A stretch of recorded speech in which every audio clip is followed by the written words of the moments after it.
azizlar, birinchi marta O'zbekistonda oshxonasiga kirdim. Buni qaranglar, ya subhanalloh, sharoit qaranglar. Kecha kimdir menga aytdi, shu ovqat yaxshi emas, sharoit yaxshi emas degan gapni eshitdim-da.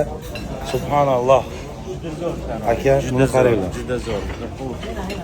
Soklar turlari bilan hozir ko'rsataman. Assalomu alaykum. Xurmolar xohlaganingizcha oling. Ya subhanalloh. Hamma chiroyli kelib, mushurliklar tomon ekan. Turfa alam salatlar. Ya subhanalloh.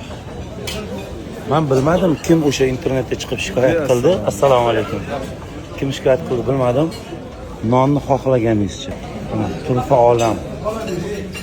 Turli tuman istalgan vkuska deydi. Vkuska tamga. Mana jarkoylarigacha bor ekan. Assalomu alaykum. Qalay, sharoitlar qalay dada? Rahmat. Sharoitlar yaxshimi? Alhamdulillah. Hoji dadalar, sog' bo'linglar. Rahmat. Restoran kattaligini ko'ryapsizlarmi? Hamma shu yerga kelganlar hoji mabrur bo'lib qaytish nasib ro'za aylasin va kelmoqchi bo'lgan, niyat qilgan, o'chirta turgan hammani haj va umra safarlariga yetkazsin. Salomat bo'linglar.